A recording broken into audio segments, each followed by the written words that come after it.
The draft में आज हम उस मॉडर्न इंटरनेशनल एयरपोर्ट की बात करेंगे जिसकी चर्चा 1990 में शुरू हुई। प्लान पहली बार 1997 में बना और वो पूरा हो रहा है 2024 में, यानी 33 वर्ष लग गए उस एक एयरपोर्ट के बनने में। इस इंटरनेशनल एयरपोर्ट का नाम DB पाटिल इंटरनेशनल एयरपोर्ट है और इसे बनाया जा रहा है नवी मुंबई में। वो नवी मुंबई जो सेकेंड मुंबई है, फ्यूचर सिटी है और आने वाले दिनों में महाराष्ट्र का गेम चेंजर है। द ड्राफ्ट में आज हम आपको यही समझाने वाले हैं कि कैसे एक एयरपोर्ट पूरे स्टेट को डेवलपमेंट की रेस में दूसरे राज्यों से बहुत आगे पहुंचा सकता है, कैसे एक एयरपोर्ट सुस्त पड़े शहर में जान फूंक सकता है। DB पाटिल इंटरनेशनल एयरपोर्ट पर बनाए गए इस वीडियो को हमने 4 हिस्सों में बांटा है। पहले हिस्से में हम आपको बताएंगे कि नवी मुंबई एयरपोर्ट यूनिक क्यों है, दूसरे हिस्से में एयरपोर्ट की डिटेल होगी, तीसरे हिस्से में इसके गेम चेंजर होने की वजह और चौथे हिस्से में ये बताएंगे कि इसके बनने में 33 साल क्यों लगे। वीडियो शुरू करें उससे पहले आपसे एक जरूरी बात, एक वीडियो बनाने में हम काफी मेहनत करते हैं। अगर आप हमारे वीडियो को देखकर छोड़ देते हैं तो हमारा मनोबल टूटता है।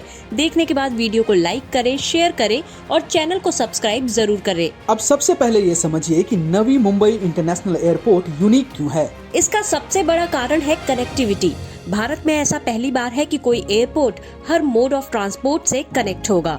इस एयरपोर्ट के बिल्कुल करीब से नेशनल हाईवे 348 गुजरता है जो JNPT पोर्ट को कनेक्ट करता है। ये भारत का सबसे बड़ा पोर्ट है। इसके ठीक पास ही इंडियन रेलवे की मेन पैसेंजर लाइन है जहां फ्यूचर में रेलवे स्टेशन बन सकता है। यहीं से वेस्टर्न फ्रेट कॉरिडोर की लाइन गुजरती है जो मुंबई और दिल्ली को सीधा कनेक्ट करती है। इस एयरपोर्ट को नवी मुंबई मेट्रो लाइन 1 और 8 से कनेक्ट करने का प्लान प्रपोज्ड है। एक और खास बात यह है कि इसका प्लान ऐसी जगह किया गया है कि भविष्य में यहाँ पर मुंबई हैदराबाद बुलेट ट्रेन का स्टेशन बन सकता है।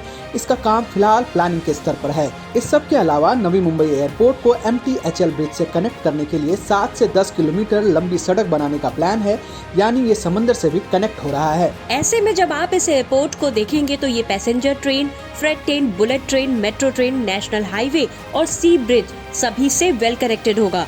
अब तक भारत के किसी एयरपोर्ट की कनेक्टिविटी ऐसी नहीं है। इतना ही नहीं, नवी मुंबई एयरपोर्ट इसलिए भी यूनिक है क्योंकि अब तक भारत के किसी शहर या आसपास के 2 शहरों में 2 इंटरनेशनल एयरपोर्ट नहीं है। वैसे तो नवी मुंबई और मुंबई दोनों अलग अलग शहर हैं, लेकिन दोनों मुंबई मेट्रोपॉलिटन रीजन में आते हैं। इसे आप ऐसे समझ सकते हैं जैसे दिल्ली NCR में नोएडा या गुड़गांव जैसे शहर दिल्ली से कनेक्ट रहते हैं, उसी तरह से मुंबई, नवी मुंबई अलग अलग शहर जरूर हैं, लेकिन इनमें दूरी ज्यादा नहीं है। बावजूद इसके यहाँ 2 एयरपोर्ट होंगे क्योंकि जरूरत ऐसी है। अब इस एयरपोर्ट की खासियत समझिए। एयरपोर्ट की डिजाइन यूनिक है। ये एक खिलते हुए कमल फूल की तरह है। 1160 एकड़ में फैले इस एयरपोर्ट को बनाने में 16,700 करोड़ रुपए खर्च हो रहे हैं। कंस्ट्रक्शन कंपनी L&T है, जबकि 76% शेयर के साथ अडानी ग्रुप इसकी ओनर कंपनी है और सरकारी कंपनी CIDCO का इसमें 24% हिस्सा है। फिलहाल इस एयरपोर्ट पर 2 रनवे बनाने का प्लान है जिस पर तेजी से काम चल रहा है। 2024 के अंत तक एयरपोर्ट के पहले चरण का काम पूरा हो जाएगा जिससे 2 करोड़ 50 लाख यात्री सफर कर पाएंगे। 2032 में जब इसके सभी चरण के काम पूरे हो जाएंगे तो यहाँ एक वर्ष में 9 करोड़ यात्री सफर कर पाएंगे। सिर्फ यात्री ही नहीं बल्कि इस एयरपोर्ट से प्रति वर्ष 2.5 करोड़ टन कार्गो यानी सामान लाया और ले जाया जा सकेगा। तो इस तरह नवी मुंबई का ये एयरपोर्ट भारत के सबसे बड़े एयरपोर्ट्स में से एक होगा। यहाँ तक कि ये मुंबई एयरपोर्ट से भी बड़ा होगा। एक खास बात ये भी है कि नवी मुंबई का ये एयरपोर्ट पूरी तरह से ग्रीन एयरपोर्ट होगा, यानी यहाँ सिर्फ इलेक्ट्रिक वाहन, सोलर एनर्जी और ग्रीन एनर्जी का ही इस्तेमाल होगा, तो प्रदूषण की संभावना भी 0 है। अब बड़े सवाल पर आते हैं कि Navi Mumbai airport game changer कैसे हो सकता है। मुंबई एयरपोर्ट से सिर्फ 35 किलोमीटर की दूरी पर दूसरा इंटरनेशनल एयरपोर्ट क्यों बन रहा है? क्या इसकी जरूरत थी या गलत प्लानिंग हुई? दरअसल मुंबई भारत की आर्थिक राजधानी है। महाराष्ट्र की GDP में 20% से ज्यादा और भारत की GDP में 6.5% का योगदान मुंबई का है। मुंबई मेट्रोपॉलिटन रीजन की बात करें तो कुल आबादी 2 करोड़ 60 लाख से ज्यादा है। शहर पर लोड बढ़ता ही जा रहा है। इसी लोड को कम करने के लिए मुंबई के पास मुंबई जैसे ही एक और शहर की जरूरत थी। नवी मुंबई को यही सोचकर बसाया गया था। नवी मुंबई के इंफ्रास्ट्रक्चर को मुंबई के ऑल्टरनेटिव की तरह तैयार किया गया। इसे सेकंड मुंबई भी कहा जाने लगा। मुंबई के मुकाबले नवी मुंबई 50% तक सस्ता है। मुंबई लगातार फैल रही है। ऐसे में नवी मुंबई लोगों की पहली पसंद बन रही है, लेकिन कनेक्टिविटी के मामले में नवी मुंबई पिछड़ गई थी। नवी मुंबई के लिए सड़क और मेट्रो का काम तो चल रहा था, लेकिन एयर कनेक्टिविटी यहाँ की बड़ी जरूरत थी। नवी मुंबई में नया इंटरनेशनल एयरपोर्ट इसलिए भी जरूरी था क्योंकि मुंबई के छत्रपति शिवाजी महाराज इंटरनेशनल एयरपोर्ट का विस्तार अब संभव नहीं है। वहाँ का इंफ्रास्ट्रक्चर पुराना हो रहा है और दबाव बढ़ता जा रहा है। करीब 5 करोड़ यात्री हर वर्ष मुंबई एयरपोर्ट का इस्तेमाल करते हैं, जो भारत में कुल एयर पैसेंजर का 16% है। अगर कार्गो की बात करें तो पूरे देश में 28% एयर कार्गो यहीं से आता जाता है।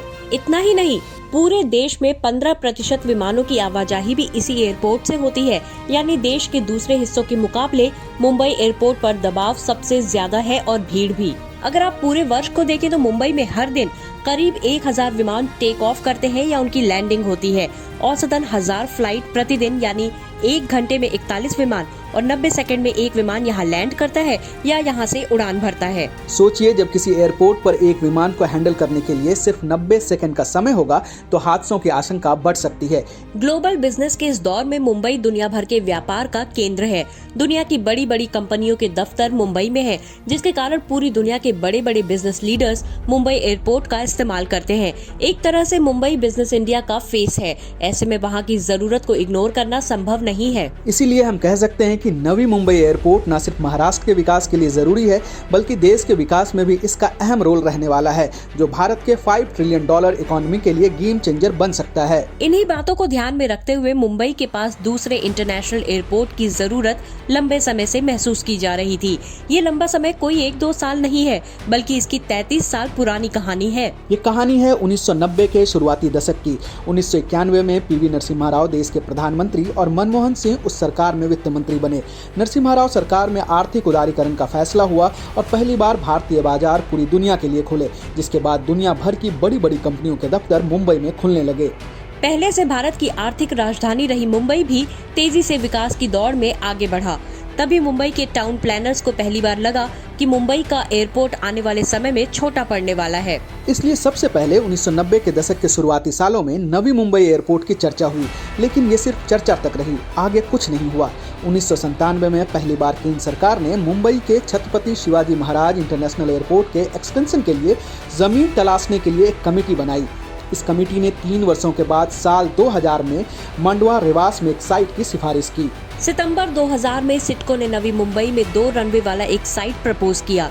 इसके बाद नवी मुंबई एयरपोर्ट की प्लानिंग वाली ये फाइल कभी फिजिबिलिटी रिपोर्ट तो कभी डिटेल रिपोर्ट के नाम पर अगले 8 वर्षों तक दिल्ली से मुंबई और मुंबई से दिल्ली घूमती रही। 2007 में पहली बार केंद्र सरकार ने नवी मुंबई एयरपोर्ट को सैद्धांतिक मंजूरी दी। पर्यावरण से लेकर अलग अलग क्लियरेंस के नाम पर साल 2009 तक नवी मुंबई एयरपोर्ट की फाइल मंत्रालयों के चक्कर काटती रही।